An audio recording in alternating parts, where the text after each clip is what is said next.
Nah, orang kita itu mau cari senjata itu ternyata senjata alat-alat tajam itu benda-benda tajam itu sudah dikuasai orang Vietnam Mas.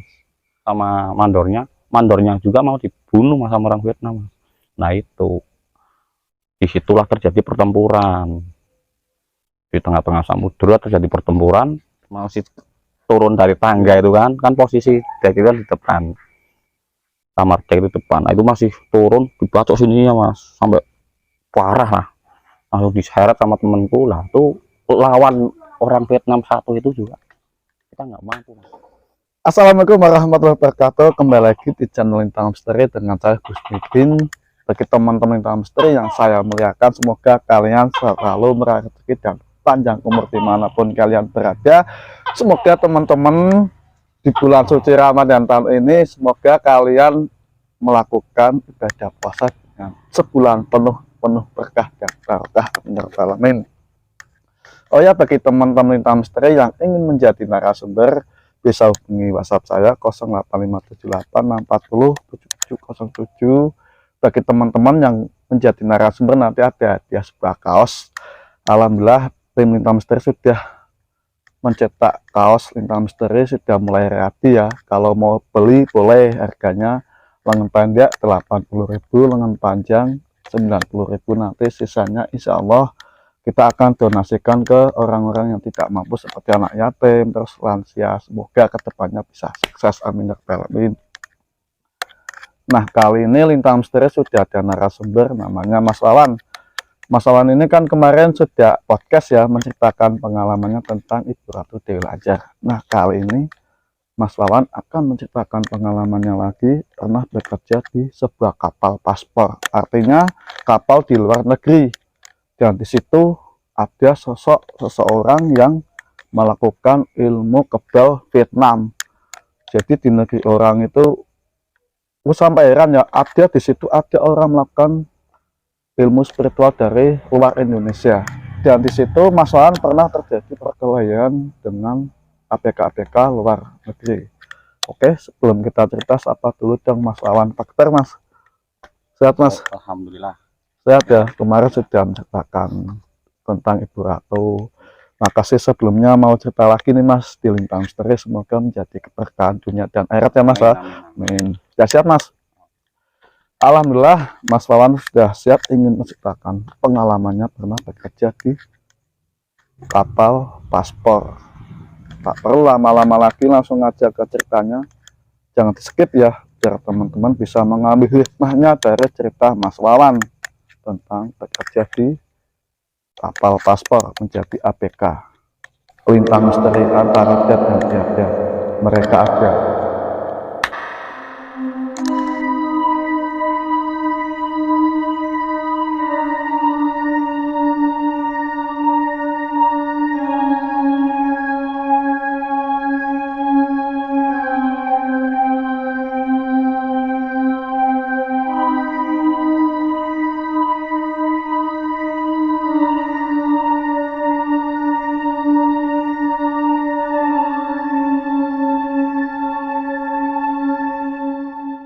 Monggo Mas, dulu ceritanya gimana sih kok bisa berangkat kapal paspor? Waktu dulu itu pas lulusan sekolah, saya kan sekolah di pelayaran. Pas lulusan sekolah ikut magang, aku ikut PT-nya itu di daerah Jakarta. Pas waktu berangkat itu apa ya namanya, ada rasa canggung itu sih, ada rasa canggung, tapi lillahi ta'ala lah, yang penting kan udah izin sama orang tua, keluarga kan Ya. udah mengizinkan. Pas sampai sana dapatnya kapal longland Mas, dan kapal longland tersebut itu punya orang Taiwan, tapi sistemnya ngerantau. Jadi setiap berapa bulan sekali itu nyandarnya itu di beda-beda negara. Ya. Setelah itu sampai di sana, aku kemas-kemas, beresin alat-alat kan sama pakaianku, tak masukin ke loker itu kan yang ada di tas. ransel saya yang saya bawa dari rumah, saya rapihin. Habis itu pas di situ itu masih adanya orang Indonesia mas, orang kita semua. Orang-orang asing itu belum pada sampai ke kapal. Di dermaga tersebut itu kita itu nunggu ABK yang lain datang itu sampai setengah bulan baru datang semua. Yang pertama datang orang Taiwannya sendiri, arti orang Taiwannya itu yang operatori kapal, ya operatori kapal kayak jurumudi, mandor, mataris itu. Berarti total orang Taiwannya sendiri itu ada 4. Nah, minggu kedua yang datang orang Filipina. Berarti orang Filipina kalau nggak salah itu ada 6 orang.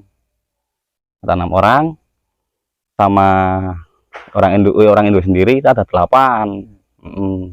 Terusan minggu yang terakhir itu yang datang orang Vietnam. Ada 16 orang, lebih banyak dari kita.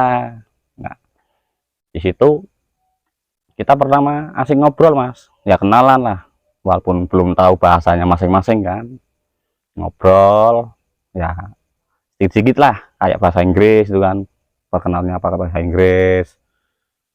Terus di saat minggu depannya itu mau berangkat kan, kita itu mempersiapkan alat-alat yang buat cari ikan itu kan, yang namanya longland itu kan ada benang, namanya benang menglen, ada yoka itu yang buat mancing, itu buat ngangkolin menglen, buat ngangkolin pancingnya itu ke menglen, itu namanya yoka.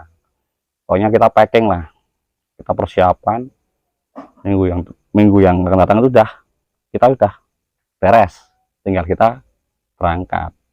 Nah pas waktu berangkat itu ada suatu hal yang membuat saya itu ganjilnya tuh bukan gimana ya, itu orang Vietnam, 16 orang Vietnam tersebut itu kayak mengadakan perkumpulan sendiri mas di depan kapal lah, namanya serang lah, di depan halaman depan kapal. Nah di situ itu aku menaruh curiga sama 16 orang Vietnam tersebut. Nah di hari salah satu 16 orang Vietnam tersebut itu yang paling saya sorot itu ada satu mas dari Vietnam, itu paling tua sendiri, ya belum tua lah, tapi menurut saya itu, bagi saya itu lebih tua dari saya kan, paling tua. Itu dia tuh sorot matanya ke orang kita itu sinis mas, dia agak beda gitu loh. Di saat itu udahlah aku berpikiran paling yang namanya beda bahasa kadang kan malu-malu atau gimana kan, kita nggak tahu entah menyimpan sesuatu mau diomongin kan, kita nggak tahu, orang ini namanya nggak bisa bahasa masing-masing kan, kita memahami lah. Nah di saat itu kapal posisi sudah berangkat mas, sudah menuju ke tengah samudra. Terus sudah dapat 3 hari itu belum sampai tengah-tengah betul ya, itu kejadian aneh-aneh itu udah kerasa mas, kayak ada suara-suara dari kamarnya orang Vietnam tersebut, ada suara-suara yang aneh lah, orang-orang bergurau, tapi orang-orang berguraunya itu bukan kayak orang-orang ibaratnya kayak orang biasa kayak kita itu, bukan ya, bahasanya sedikit saya tahu lah, ada bahasa Vietnamnya lah. Saya kira kan itu orang-orang Vietnam, 16 orang Vietnam itu kan masih berbincang-bincang atau gimana kan. Pas saya buka ternyata nggak ada mas, ternyata semua ABK Vietnam 16 itu ada di belakang kapal, masih minum bir kan, di kapal kan tersedia kan di sana kan kayak gitu. Nah itu pas di situ, itu waktu nyandar pertama mau berangkat itu, saya berangkatnya bukan dari Taiwan mas, dari Afrika, Captain. Nah itu pas itu aku dengar ada orang bincang-bincang kayak ada orang marah gini. Pas saya buka di kamarnya Vietnam kan, kamarnya itu kan persebelahan mas, ini kamar Vietnam, bawahnya itu kamar orang Indonesia, terus ininya kamar Filipina, terus depannya itu kamar jurumudi sama orang-orang perangkat kapal lah. Nah itu saya buka, kok nggak ada orang, tapi kok suaranya kok keras. Pas saya ke belakang, ternyata orang-orang Vietnam malah di belakang kapal. Nah, lambat laun dapat berapa bulan ya, sekitar 2 bulan lah, itu sudah beroperasi. Itu ikan banyak mas, dapat ikan banyak, sampai kita itu kalau orang kapal itu ngomong itu tawur. Iya, tawur itu sampai 3 sampai 4 kali mas. Jadi kalau diperkirakan itu ya, satu hari itu kerjanya 38 jam, tidur itu 2 jam tok gitu. Terus pas mau sip itu ada kendala lagi mas, entah itu karena miskomunikasi atau beda bahasa kan kita nggak tahu. Teman kita namanya dari Ambon itu mau nyamperin orang Vietnam, suruh ganti sip. Di saat mau masuk ke kamarnya, orang Vietnam itu dibangunin nggak mau, malah temanku yang dari Ambon itu keluar teriak-teriak minta tolong gitu. Ini udah ketusuk mas. Tusuk. Iya, ketusuk pakai itu loh, pakai moncong marlin itu, ikan marlin itu udah ketusuk, tebus sampai sini. Terusan dia lari ke depan kan, posisi orang kita masih kerja itu kan, pada kaget semua. Jadi ada yang ditinggalin, ada yang masih fokus itu holer kan, kalau namanya itu kalau di sana itu kuraca. Nah, itu pada kaget teman-teman, wah kenapa kamu, dunia orang Ambon ngomong aku ditusuk sama orang Vietnam gitu. Lah kok ditusuk, lah dibangunin nggak mau. Nah, orang kita kan marah kan, kita udah kerja beberapa jam, udah capek, udah tidurnya 2 jam tok. Nah orang kita itu mau cari senjata, itu ternyata senjata alat-alat tajam itu, benda-benda tajam itu udah dikuasai orang Vietnam mas. Gitu. Itu baru kerja, belum lama itu mas. Iya, masih dapat 2 bulan 3 bulan lah gitu lah. Sedangkan itu kan ikan itu udah banyak mas, udah dapat banyak, makanya itu disip. Biasanya kalau ikan nggak banyak itu nggak sip-sipan mas, bareng. Tapi karena itu udah ikan banyak kan, entah kayak tekongnya kasihan kan, nggak tahu kan sistem kerjanya kayak gitu. Nah itu pas mau cari senjata, kita mau nyatronin ke kamarnya Vietnam, orang Vietnam itu 16 orang Vietnam itu sudah bawa senjata semua, dua-duanya itu tangannya itu sudah bawa senjata tajam semua. Nah salah satu yang saya pertama ngomong, yang lebih tua itu nggak bawa apa-apa mas, tangan kosong. Pas saya lirik, tangannya tuh nggak bawa apa-apa, tapi dia itu kehilangan 1 jari mas di sini mas, sininya nggak ada, jari manisnya nggak ada. Nah itu saya tuh curiganya di situ. Ini jadi awal petaka ini, jadi awal petaka dari pertama tadi temanku bangun nggak mau kan, ditusuk itu kan. Nah, terus teman yang orang kita itu yang berapa orang itu, yang 4 orang itu ngurus kan sama mandornya juga mau dibunuh sama orang Vietnam. Nah itu disitulah terjadi pertempuran di tengah-tengah samudera, terjadi pertempuran. Yang saya heran itu yang lebih tua itu orang Vietnam itu dibacok nggak mempan mas, dibacok nggak mempan, tapi dia sambil komat kamit. Kita nggak tahu kan bahasanya, dia itu nggak tahu, ini komat kamit lah, bertarung sambil komat kamit. Sampai 3 orang itu kalah mas, orang kita mas, 3 orang itu kalah. Jadi aku, kakakku sama orang Jepara 1, yang lain kan ngurus si Ambon itu kan, yang ketusuk itu kan. Darah banyak mas ya? Darah banyak, cuman kan setiap di kapal itu kan ada alat medis P3K kan, pertolongan pertama. Nah itu si tekongnya itu kan di atas kan masih ngamati kan, itu turun. Lah pas mau turun itu tekongnya itu dibacok mas, dibacok sama salah satu orang Vietnam itu. Padahal kan tekongnya itu sama orang Indonesia kan memang baik kan. Nah itu karena kebaikannya si tekong itu sama orang kita itu, jadi orang kita itu juga membela. Dibacok itu kena gini mas, mau si turun dari tangga itu kan posisi dek itu kan di depan, kamar dek itu depan. Nah, itu masih turun dibacok sininya mas sampai parah lah, langsung diseret sama temenku lah. Tuh lawan orang Vietnam satu itu juga kita nggak mampu mas, orang tiga mas, udah dibacok dia apa dipukul nggak mempan gitu loh. Ini bukan kerja ini mas, ini perang ini mas. Nah itu perang. Nah terus apa namanya itu, posisi dalam keadaan kayak gitu kan kita panik semua mas. Nah saya kan dari rumah kan bawa salah satu adik kelas saya. Kenapa saya bawa, saya ajak dia itu nggak naik kelas, dia itu udah nggak sekolah, nggak naik kelas tapi nggak ngelanjutin kan. Nah dia mau ikut ke kapal. Nah, itu pas saya ada daftaran itu saya ajak, saya rekrut, dianya mau. Nah itu dia juga jadi korban mas, kasihan. Dia jadi korbannya itu apa, dia dipegang kepalanya, dibenturin ke balek besi itu, punya sobek. Nah saya merasa yang ngajak kan bertanggung jawab kan mas, tak tolong.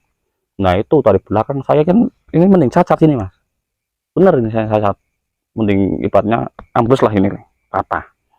Itu namanya apa namanya, bodem, tahu bodem, palu besar itu yang buat membunuh itu ikan hiu lah, ikan cucut kalau orang ngomong tuh, kalau sana namanya ikan sayi. Nah itu dipukulin ke sini mas, di dada sebelah kiri ini, saya jatuh. Nah pas posisi saya jatuh, saya nggak sadarkan diri, tapi saya lihat badan saya itu dipegang sama kakak saya, sama orang Jepara juga itu megang badan saya, masih partainya masih menolong salah. Nah itu saya ditangani sama tekongnya pas itunya apa, pahanya sobek itu, dia di lampu ibaratnya bertahan lah, mau lawan Vietnam itu doang. Terusan si mandornya ngomong itu diminumin air hangat, diminumin, udah nggak menerima mas, udah darah semua mas, apa namanya, kelopak mata saya juga sudah balik jadi putih. Nah itu kenapa saya itu bangkit lagi, saya itu lihat kakak saya dibacok sininya mas. Kalau suaranya itu kalau orang biadeng itu kayak pelepah pisang disabet-sabet itu sih, ceplak ceplak gitu. Saya lihat kakak satu dibacok sininya itu nggak mempan, tak tak ini, aduh mati tuh kakak saya. Lah itu saya bangun pun dalam keadaan bersimbah darah mas. Kakak saya pun nangis kan lihat saya. Nah itu saya bangun, kakak saya sampai kaget. Dia tuh sudah ngomong adikku mati gitu, udah nggak ada nyawanya, udah nggak bernafas. Tapi karena aku lihat kakak saya kayak gitu kan, saya bangun. Nah itu kenapa saya bangun lagi, bangkit lagi itu lihat cahaya mas, cahaya itu putih kayak lampu lah, kayak sinar lampu itu masuk ke dada saya, tes. Itu kalau dalam bahasa itu ada bisikan itu kayak gini mas, dalam bahasa itu wis le aja genter ya, aja gentar lawanono masa ora mati ya kabeh ya gitu kan. Saya juga nggak tahu itu suaranya siapa, tapi itu saya jelas, benar-benar jelas itu suaranya laki-laki mas, laki-laki, suara laki-laki umuran udah agak sepuh lah. Nah di situ aku bangun lagi, aku ngelawan, teman-teman bangkit semua kan. Nah itu yang si Ambon itu kan udah udah dicabut itu kan, ditangani sama itu apa namanya, kebetulan itu kokinya di situ itu ahli medis ya, ditangani dulu kan, ambil nelpon sama ibaratnya yang di darat mau minta bantuan, mau ngirim itu kan. Nah itu di situ itu yang anehnya tuh yang orang Vietnam satu itu nggak bisa mati mas, malah nantang yang lainnya udah terkapar, udah yang mau bacok kakak saya, yang udah bacok kakak saya itu ya rebut kayak gini, saat tangis kayak gini kan ombak itu kan jatuh mas. Jadi saya nggak sengaja tuh mas, kayak ada yang ngendaliin, kena sininya mas, kayak ayam di sembelih itu loh, satu kelopak sampai yang satunya nggak nerima lagi, dajar sama orang Jepara mas, udah jatuh. Nah itu Bodem yang buat mukul saya itu dipukulin kepalanya mas. Wah, wah. Ya itu di situ memang peperangan, bener-bener peperangan. Sekarang 6 lawan 16 mas. Bayangkan. Yang kita yang cedera paling orang Ambon sama aku tok. Ya. Terusan orang Vietnamnya mati semua. Mati semua 16.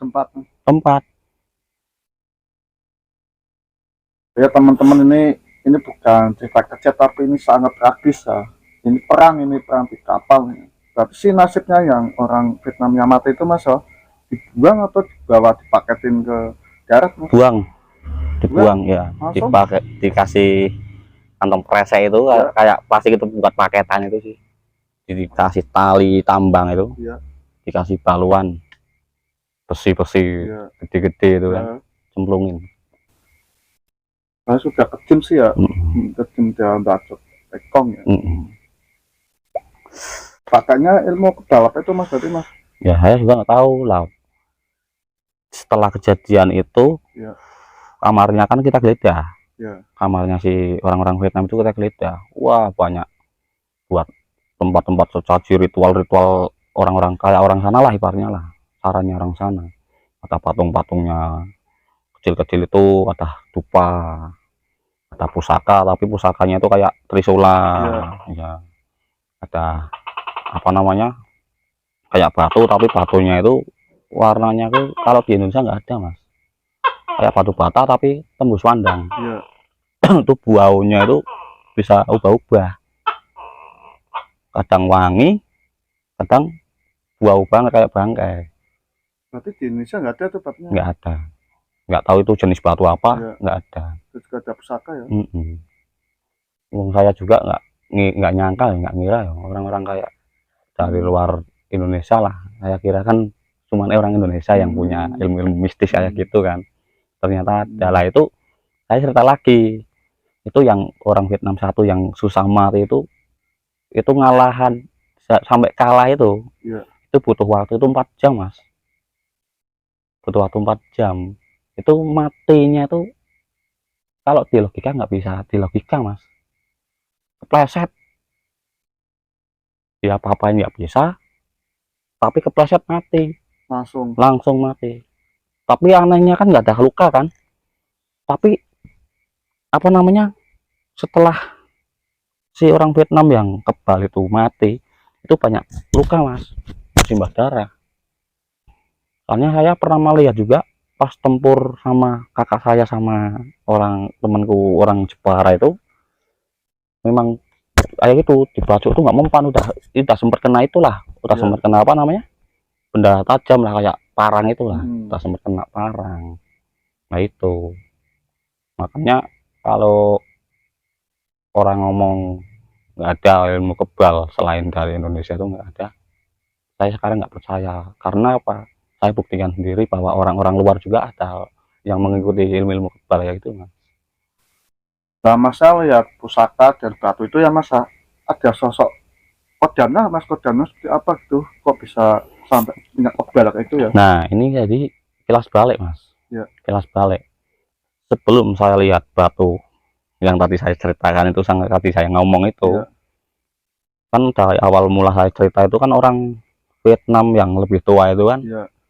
Pandangannya sama orang kita kan sinis ya. Nah itu di belakangnya sama di samping sebelah kanan kalau nggak salah itu ada sosok mas, sosoknya itu kayak ogo-ogo itu loh, ogo-ogo Bali itu loh, taringnya panjang ya, kayak orang ngomong itu ya apa ya, orang Jawa itu kayak buta lah, kayak buto jenis buto tapi nggak bisa, ibaratnya nggak bisa diterjemahkan itu jenisnya buta apa itu nggak pernah, saya nggak tahu ya. Ngeri pokoknya. Nah itu saya curiganya di situ, energinya kuat sekali soalnya, energinya kuat, warnanya merah, entah itu apa namanya, entah itu jenis iblis atau jin, kita nggak tahu. Pokoknya saya itu lihat sosok dua itu yang ngawal orang Vietnam yang sakti itu. Terus barang-barangnya kemana mas, buang atau disimpan? Kan rencana kan barang-barangnya itu yang pusaka-pusaka yang berbau mistis itu kan mau Ya. dibawa orang Jepara, Ya. ya kan, yang kayak batu itu kan dibawa orang Jepara, tapi berhubung kayak tekongnya itu udah terlanjur marah, Ya. nah itu yang batunya itu dibuang ke laut, Ya. sama yang trisula patung-patungnya. Kalau barang-barang yang kayak mudah bisa dibakar itu dibakar, dimasukin tong itu kan, dikasih kayak bensin lah ibaratnya, dibakar di situ sekalian sama apa namanya, pakaian-pakaiannya si Vietnam itu. Terus sampai tembus ya pakai moncongnya mak lainnya. Mm-mm. Itu sobek kan masa kejadian. Ya kalau dijahit saya nggak tahu, itu kan Ya. penanganan pertama. Saya cuman lihatnya itu posisi dia ditolong sama koki, dibawa ke dibawa ke kamarnya si koki itu. Saya kan nggak lihat, tapi pas udah selesai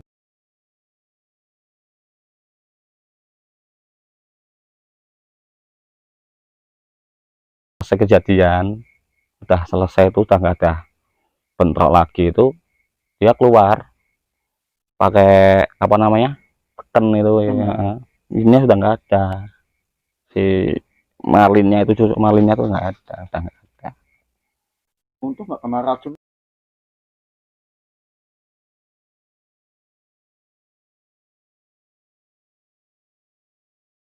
Racunnya mas, itu kan beracun ya. Ya kalau yang gede beracun mas. Ya. Yang gede beracun. Itu pakainya racunnya kayak ibaratnya racun alam lah, kayak lendirnya itu loh. Nah itu yang bikin orang nggak kuat itu gitu. Terus tadi mas lihat saya ya. Itu apa itu mas? Nah itu sosoknya itu pun saya nggak tahu mas. Sosoknya yang masuk pas kejadian waktu saya nggak sadarkan diri udah bersimbah darah. Saya itu pas dimasukin itu tuh saya nggak kerasa kok sakit itu, enggak. Tapi langsung saya tuh bangkit lagi karena saya satu lihat cahaya tersebut, dalam satu sisi lain saya lihat kakak saya dibacok sininya. Saya udah berpikiran aduh mati kakak saya. Tapi saya juga dengar sentilan sedikit dari kakak saya, omongan kakak saya, kamu di sini tuh mau cari nafkah buat keluarga, mau bahagiain kedua orang tua. Kalau kamu mati di sini, mati sia-sia, percuma kamu anak laki-laki, ayo bangkit, kayak gitu. Nah gitu mas. Nah itu pas kejadian sudah selesai itu kan, saya kira kan udah mau pulang kan. Ya. Dilanjut lagi mas kerjanya mas, tapi ganti tekong. Yang punya kapal ngirim tekong baru. Ya. Ngirim Joromuti baru, itu orang Cina. Nah dengar-dengar orang Cina sama orang Vietnam itu lebih kejam orang Cina mas, lebih kejam. Tapi kan saya lillahi ta'ala lah, ini namanya kerja kan, yang penting udah nggak ada masalah kan. Nah saya juga kira itu tuh yang datang itu cuma tekong mas, ternyata orang Korea Korea Utara itu datang 6 orang ABK Korea Utara, turil datang pakai kapal collecting itu kan. Ya. Nempel, kirain mau ngasih perbekalan, kok ada ABK baru itu yang ngantiin orang-orang Vietnam itu, tapi 6 orang, bukan 16 orang, itu bukan kayak orang Vietnam, bukan 6 orang kayak orang kita kan, 6 orang. Nah itu orang-orang Filipina itu pas kejadian, di saat kejadian kita bentrok sama Vietnam itu nggak berani apa-apa mas, bisa beraninya nonton doang. Nonton ya, kita kayak ditonton orang tawuran, kayak ditonton masyarakat itu mas. Itu posisi di tengah-tengah samudra loh, bukan laut lagi loh, tengah-tengah samudra. Wong itu kalau saya lihat petanya itu perbatasan, kayak kalau nggak salah itu bagian Afrika itu yang bagian Somalia itu. Nah habis itu kan datang ABK baru kan dari Korea kan, dari Korea Utara itu menjelang maghrib. Itu kan datangnya kan jam 5 menjelang maghrib. Nah itu kan masih perbatasan Somalia itu kan. Menjelang maghrib itu ada kapal lagi yang ngikutin kita, kirain itu kapal collecting lagi mas. Ya. Ternyata itu yang ngikutin dari belakang itu perompak mas, bajak laut Somalia. Perompak? Bajak laut? Iya, bajak laut Somalia. pas ngikutin kan, kita kan belum tahu kan itu bajak laut Somalia, dipakai teropong sama mandornya itu kan, ya, pakai teropong. Wah itu bukan kapal kapal collecting atau kapal longland orang lain, itu bukan. Kita hati-hati, waspada, ini perbatasan Somalia banyak bajak lautnya kan. Nah itu yang bekas senjata-senjata yang bekas buat proses ikan itu kan, yang dikuasai Vietnam itu kan, kita kan dipegangi satu-satu mas, buat jaga-jaga. Itu ternyata naik, bener-beneran naik mas, naik beneran, perompak-perompak naik beneran. Nah yang anehnya mas, yang saya nggak bisa berpikir lah, kenapa di saat orang Somalia perompak itu naik, orang kita nggak diapa-apain mas, nggak diapa-apain. Naik berarti 8 orang apa Somalianya itu, perombaknya itu pakainya itu kupluk ya. Kan orang Somalia banyak yang muslim, naik itu langsung ngucap salam mas, assalamualaikum, waalaikumsalam, Indonesia, yes my friend. Langsung kita disingkirkan. Orang Filipina, orang Korea yang baru datang itu, Ya. 6 orang itu disuruh push up, diadem pakai bopor AK-16, pakai pistol itu, pakai senapan serbu itu sih, dihantam sininya sampai rompol itu, sampai copot giginya, copot berapa aku nggak tahu, darah semua. Atasannya kan berpikir, apa jangan-jangan kita itu sama-sama muslim itu kan. Ya, ya. Wong pertama naik ke kapalku itu udah salam dulu mas, assalamualaikum. Yang jawab itu orang kita semua, waalaikumsalam itu serentak. Dan orang kita kan walaupun kayak gitu kan pas-pas kan, mereka bawa senjata api semua. Nah terusan itu si tekong baru itu pas mau turun, karena dah geger-geger kan, kaget kok ada orang hitam-hitam semua, matanya melotot semua, sama kayak ngunyah, ternyata itu ngunyah kayak ganja basah itu, ganja sayur itu Ya. buat doping kayaknya, itu buat ibaratnya orang ngomong itu buat kendel-kendel ya.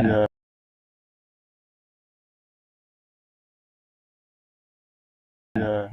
Tapi nggak perang ya mas, Enggak, malah yang disiksa itu orang Filipina sama orang Koreanya. Iya. Sama yang diperas itu tekong barunya sama mandornya itu.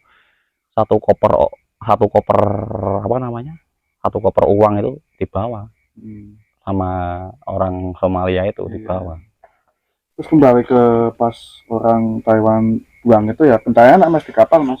Nah ini masalah gentayangan atau enggak itu, dari sebelum kita berangkat juga, aku, kakakku sama temanku yang dari Jepara itu udah ibaratnya bisa mengendus.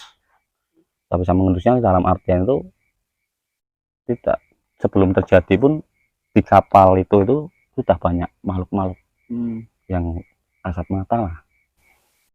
Ya bentuknya macam-macam lah, namanya makhluk-makhluk kayak gitu kan. Nah di tengah-tengah itu ya kadang ada suara azan, tengah-tengah lautan suara muda itu suara azan, kadang ada orang yang manggil namanya kita. Nah salah satu dari kita dipanggil semua. Yang adik kelas saya yang saya ajak itu kan juga ngomong, mas aku kok ada yang manggil, tapi pas aku samperin kok nggak ada. Nah kamu pas posisi denger yang manggil kamu itu posisi mas di belakang kapal mas, tapi tak samperin kok nggak ada. Sampean kok yang manggil saya, lah aku di depan kok manggil siapa, aku nggak manggil kamu kan, ngomong kayak gitu kan. Makanya ya udah mas, aku temenin yuk. Mau temenin, mau tadi kamu ke belakang juga berani kok temenin, mau kencing gitu kan. Temenin lah, temenin. Nah pas sudah selesai lah ibaratnya, jam makan lah, itu kejadian itu belum operasi lagi mas. Masih ibaratnya kalau ngaso lah, masih trauma kan. Mandornya kan masih trauma, mandornya nggak ganti mas, yang ganti tekongnya tok. Masih trauma, dikasih kesempatan buat mulihin pikiran lah, mental lagi lah. Nah itu di situ mas, setelah kejadian hal tersebut banyak kejadian-kejadian aneh lagi mas yang sering bermunculan. ada apa namanya, kita proses ikan kena tangan, proses ikan tiba-tiba ikannya itu nggak mati-mati, itu kan banyaklah kejadian-kejadian kayak gitu. Terusan di belakang kapal kan ada kamar mandi itu 2, jadi yang sebelah kanan itu khusus buat tekong sama mandor sama koki, yang sebelah kiri, yang sebelah kiri itu buat kita ABK. Nah ternyata sumbernya itu di situ mas, soalnya bawahnya itu kamar mesin. Nah ada suatu kejadian, pernah aku bangun jam 2 lah, jam 2 malam mau kencing kan lewat itu dulu kan, lewat kamar mesin dulu kan. Kamar saya itu kan di bawah, kalau ke sini kan kamar mesin. Nah ini kamar mandinya di sini, kalau kamar mesin dulu kok ada orang pukul-pukul besi, ting ting ting ting ting ting, kayak kira kan matares ya, matares.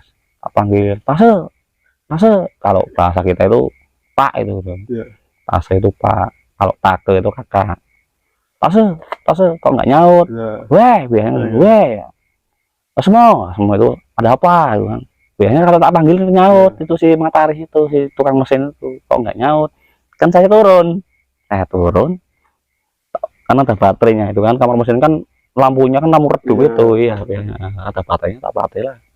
Nggak ada orang, tiba-tiba itu si matarisnya itu kan orang Taiwan gitu kan, dari belakang saya, tapi raut mukanya tuh beda, raut mukanya beda. Tase, kalau saya ngomong itu, kamu lagi apa kok malam-malam belum tidur, tapi nggak ada jawaban gitu kan, nggak ada jawaban. Nah sekarang orang itu rada-rada kayak gini sih, kadang nangis sendiri gitu kan, kadang mau nyemplung. Nah itu karena sudah lama kita berlayar kan, itu udah 6 bulan itu mas, dapat 6 bulan, hampir 7 bulan lah. Nah itu di kamar mesin pun kejadiannya tuh aneh-aneh mas. Nah itu lihat si matahari itu udah beda mimik mukanya. Saya tinggal kan naik, saya jadi kencing kan, tadi saya tak empet lah, tak tahan, saya kencing jas. Tiba-tiba tasnya tuh ada di dalam kamar mandi mas. Dari tadi itu katanya belum keluar. Pas keluar, lo kamu di sini tuh, tasnya kamu di sini. Kamu kok nggak, kau tadi saya lihat kamu di bawah kan, kok tiba-tiba di dalam. Dia ngomong, kalau bahasa kita itu, saya tuh di kamar mandi itu sudah 2 jam lah, kenapa diare itu katanya. Akan berpikir kan, nah terus yang di bawah itu siapa itu kan. Ya udahlah, biasa yang namanya di kapal kan, nggak beda jauh kayak kapal-kapal lokal kita lah, kayak gitu. Nah saya telusuri, ternyata itu sih bos yang punya kapal tersebut itu juga ternyata itu punya pesugihan juga mas. Tapi itu bentuknya itu kayak putih duyung. Jadi kenapa saya tahu itu pesugihan, entah itu dewanya atau nggak tahu, pokoknya ada sosok patung itu, si tekong baru itu sering ngasih sesaji, disolati kalau disembayangi lah, pai kalau namanya tuh di sana tuh pai itu sembayang pakai tupai itu. Nah itu setelah disembayangi itu ya, setelah sembayangi yang namanya tupai itu, kalau logikanya, kalau normalnya itu kan habisnya kan lama mas. Habisnya lama, wong saya pernah juga saya coba itu kan lama, hampir setengah jam lah. Itu cepet mas, kayak disedot, seret, dinyalain lagi, seret, nyalain lagi sampai, kalau nggak salah itu sampai 15 kali habis. Nah saya ketahuan ngintip sama si tekong baru itu, udah dimarahin mas. Kalau orang Inggris ngomong, kamu apa tuh mau ngintip nggak sopan kamu. Nah udahlah, itu kan orang apa namanya, tekong baru itu kan orang Cina kan, bukan orang Vietnam, bukan orang Taiwan asli, tapi tinggalnya di Taiwan. Kejem mas, 2 hari kita nggak dikasih makan, jatah makan. Sampai yang ngusahain makan itu kokinya mas, sampai nyuri-nyuri di gudang, sampai teman kita itu kelaparan 2 hari. Nah itu di situ kita berontak lagi. Nah waktu itu di situ giliran orang Filipina yang buat ulah mas, teman kita disikat gara-gara masalah sepele, mau minta kopi tapi sudah dikasih tapi mencuri mas, dicuri. Di saat orang kita mau bikin kopi kan nggak ada, di mana itu kan orang-orang Filipina masih ngopi. Nah itu katanya mau minta kopi buat teman-temannya Filipina sendiri, nggak punya kopi kok itu ngopi, sedangkan kopi kita hilang itu kan. Bentrok lagi mas sama orang Filipina mas, ngeri itu. Tapi kalau kejadian sama yang Vietnam itu lebih ngeri Vietnam. Kalau orang Filipina itu nggak ada 2 menit 8 orang hajar semua, cacat tapi nggak mati, cacat ada yang dipotong sininya, itu dikirimin semua lah, dipotong sini, ada yang dipatahin kakinya sama orang Jepara, dipatahin kakinya pakai keto bottom itu kan, patahin. Banyak juga kejadian-kejadian mistis yang di luar logika lah. Kapal itu kayak sudah tenggelam mas, kita sudah takut nyebut asma Allah itu, wah panjang bener, karena posisi kapal itu memang benar-benar kita itu lihat dengan kepala mata kita sendiri itu udah tenggelam, lama sekali udah tenggelam. Itu dalam keadaan nggak badai loh mas, nggak badai. Kalau badai wajar gelombang kan, itu tenang, airnya tenang, tapi kapal kayak tenggelam. Nah di saat kejadian kapal kayak tenggelam, si kokinya itu ngomong, kalau mengenali saya kan awan, kamu nggak tidur kah? Kalau mau tidur makan dulu sana, gitu kan, makan dulu. Nah, saya ngomong sama si kokinya itu kan, kalau saya makan sendiri ya teman-teman kasihan, gitu. Saya ada tuh di atas, saya sudah buatin makanan buat teman-teman kamu, ambil. Jangan sampai dengar orang Korea nanti iri jadi bentrok lagi. Memang kita itu kayak tekong pertama, koki sama mandor itu condongnya ke kita mas. Kalau sama kita itu baik, itu di situ kita makan, saya panggil teman-teman makan pun nggak banyak itu mas, setengah piring, dibagi bareng-bareng sih, orang berapa, orang 8 orang kita kan, bareng-bareng kita makan. Kejadian aneh lagi itu bukan saya yang ngalamin tok mas, bukan yang ngalamin sendiri, bukan, semua teman-teman itu ngalamin kayak mati suri mas, pada kaget. Tapi posisi itu kayak kita itu di rumah tapi kita itu masih kumpul, bukan di kapal. Itu kenapa kok saya ngomong kayak mati suri, itu anehnya itu kita posisi di kapal tapi kita sudah di rumah tapi masih kumpul. Nah kita kok sudah di kapal, sudah di rumah itu kan, sudah di rumah kan aneh, wong kita itu di kapal lah, kita pulangnya kapan? Wah ini ada yang nggak beres. Nah teman saya dari Jepara itu kan memang bener orangnya memang hebat mas, bisa ini bisa kayak gitulah, ini bisa lah, akun hebat. Dipegang teman-teman buat lingkaran itu, duduk sila, baca wirid, baca apa, kembali lagi mas. Di saat kembali des, posisi tadi kapal lagi, orang 8 punya kita itu, orang kita itu udah di kapal lagi.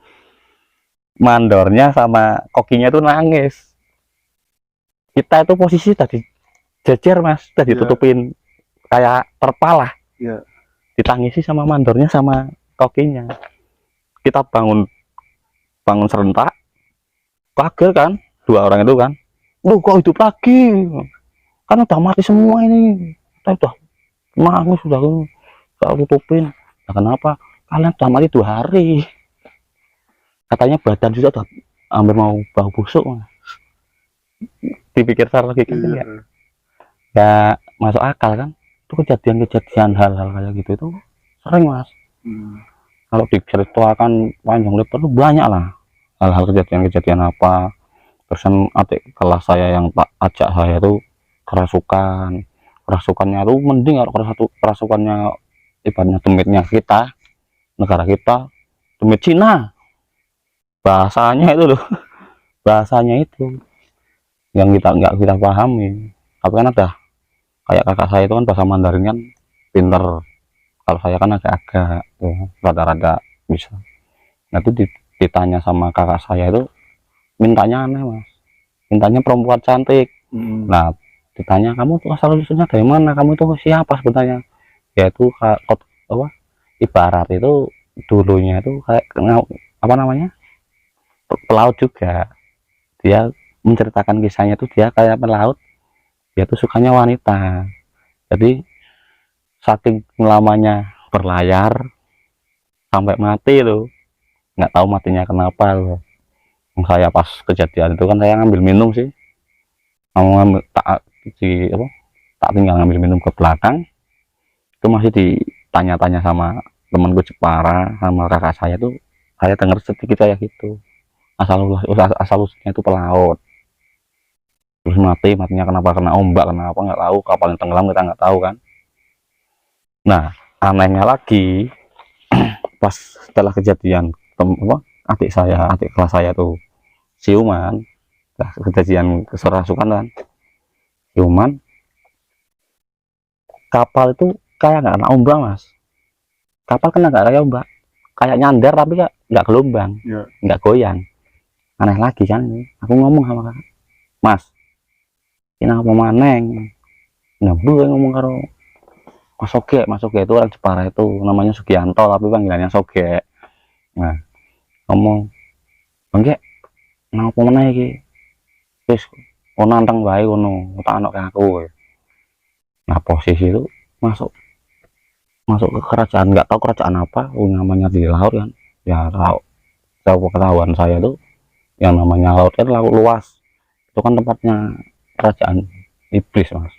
Di situ tuh banyak sekali apa namanya, lalu lalang lah ibaratnya, orang-orang kegiatan beraktivitas. Itu sampai mandornya sama tekongnya sama kokinya itu juga ngerasain mas, ini ada apa, kejadian apa gitu kan, aneh kok selama kita berlayar kok sering kejadian kayak gini apa. Nah ditelusuri ternyata karena orang Vietnam itu nanam sesuatu mas, ada yang belum kita temuin. Yang tahu itu teman saya dari Jepara itu si Soge itu mas, Soge itu temunya di dalam palkah itu dikasih kayak guci itu ya, kayak guci tapi agak besar lah, apa sepanci itu kan. Untuknya itu kan Vietnam itu kan untuk dikira itu punya perabotannya Vietnam buat masa itu kan, guci kan. Dibuka itu ada tengkorak bayi mas, tengkorak bayi Situ di dalam gucinya itu ada tengkorak bayi kan, ada tutupnya itu kan, tutupnya kayak gini, dibuka itu diambilnya tengkorak bayi ini gini loh, kelapa itu kegenggam itu loh, ini kok anak tengkorak ya. Nah kata temen ini tengkorak bayi gitu bro, lagi siapa sama nemuin kene iki, ini pojok kene di sebelah sini gitu kan. Oh, ini punya siapa ya? Ya ini tulisannya Vietnam, ini punya Vietnam. Nah kemudian ada tulisan abjadnya Vietnam sama abjad tulisan biasa gitu kan. Nah di situ juga mulai kejadian aneh-aneh mas, orang nangis, orang kayak disiksa, orang minta tolong, pokoknya kejadian-kejadian yang ada di darat itu jadi satu di situ mas, ngeri mas. Sampai itu ada suatu kejadian juga hari ibaratnya, kalau nggak salah itu harinya hari Minggu lah, hari Minggu kan si tekongnya itu kan agamanya Kristen ya. Kalau si mandornya kan agamanya Konghucu sama si apa namanya kokinya itu kan. Di situ pas aku bersihin palka mas, udah ngelempar ibaratnya oper ikan sebelah palka itu, perasaan saya itu air udah habis mas, air udah habis, kita kuras lagi kan, orang 3 itu kan bagian bersihin palkah itu pasar itu kan, karena nggak operasi lagi kan, mau nyandar pertama itu kan. Itu keluar air uapnya kayak gelara mas, banjir sampai segini mas. Kita minta tolong orang 3, kakak saya sama teman saya cepat mau minta tolong tuh nggak ada yang dengar mas. Padahal jaraknya sih gini sampai dari sini sampai situ tok mas, nggak ada 6 meter. Tolong, tapi yang di sana orang yang di sana itu nggak kerendam mas, herannya itu kayak gitu, aneh kan. Makanya kok kapal kok aneh banget loh, maksudnya selama saya ikut kapal ya benar kan, yang namanya kapal itu kadang bawa kan nggak jauh beda sama kapal-kapal lokal, tapi ini aneh banget loh mas. Semenjak orang-orang Vietnam itu mati dibuang, padahal kita kan udah ngasih saran dikirim aja itu kan, tapi karena si tekong yang lama itu udah banget bencinya, udah saking bencinya itu, katanya lebih baik saya rugi berapa miliar nggak masalah, yang penting mayat-mayat ini jangan sampai pulang ke daerahnya itu kan. Nah itu kayak gitu. Berarti masa selama di kapal itu ke darat mas atau full di laut? Nah itu kalau ke daratnya itu sama enggaknya tuh banyak enggaknya mas. Ya. Paling 1 tahun itu nggak ada sampai 2 nggak ada. Bahkan kalau ada pulau itu ya, nyandar sebentar nanti 2 hari langsung berangkat lagi. Nyandar sama enggaknya tuh banyak enggaknya. Dulu berapa uang mas dolarnya? Kalau saya kan walaupun ikutnya kapal rantau kan itu yang punya kapal kan kapal Taiwan kan, orang Taiwan pakainya NT. Dulu 2 tahun itu hampir 160, hampir 160. Tapi kejadian itu saya kelas balik setelah merantau di kapal tersebut, itu pulang itu uang nggak ada yang 1 sepeser pun nggak bawa mas. Padahal kan kita udah punya tabungan segitu kan, dari hasil kerja kan. Ternyata agensinya yang kita ikut kabur, bawa uang kita 8 orang itu uangnya dibawa semua, apes lah. Inilah cerita dari Mas Wawan ya, pengalaman menjadi ABK kapal pasporan luar negeri Vietnam, Taiwan, Cina ya mas ya. Luar biasa, sangat tragis. Ini bukan kerja tapi ini perang ya. Ceritanya sudah sangat tragis, sampai ditusuk dengan moncong marlin dan sampai berantai terus buang ya mas ya, mayatnya ya.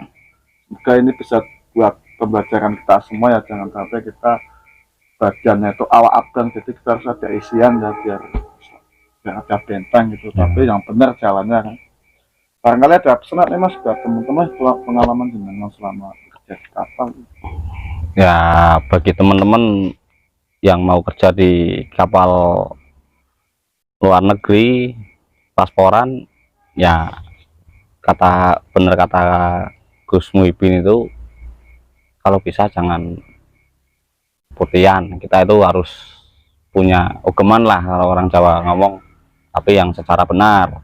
Dan satu yang perlu kalian ingat, di sana itu jangan surgal-surgul, karena kita itu bukan hanya orang kita sendiri, banyak orang-orang dari luar negeri sana yang belum tentu kita tahu karakternya mereka masing-masing.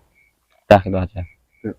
Semoga video ini bisa diambil hikmahnya, diambil pelajaran kita semua. Bagi teman-teman misteri, kita harus banyakin sholawat dan istighfar ya. Saya sering mengatakan banyakin sholawat dan istighfar agar kita selalu dalam lindungan Allah Subhanahu wa Ta'ala.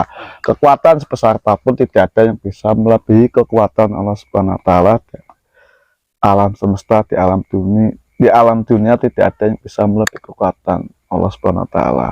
Jadi tidak ada selain Tuhan, selain Allah Subhanahu wa Ta'ala. Kita wajib menyembah Allah Subhanahu wa Ta'ala. Jangan lupa sholat 5 waktu jangan kita tinggalkan, banyakin sholawat dan istighfar. Dan sampai sini Linta Misteri pamit. Bila ada salah kata dengan saya Gus Muhyiddin dan Mas Wawan, mohon dimaafkan. Marhaban ya Ramadan. Wassalamualaikum warahmatullahi wabarakatuh. Saksikan terus video selanjutnya di Lintang Misteri Antara hati-hati mereka hati. Terima kasih Mas.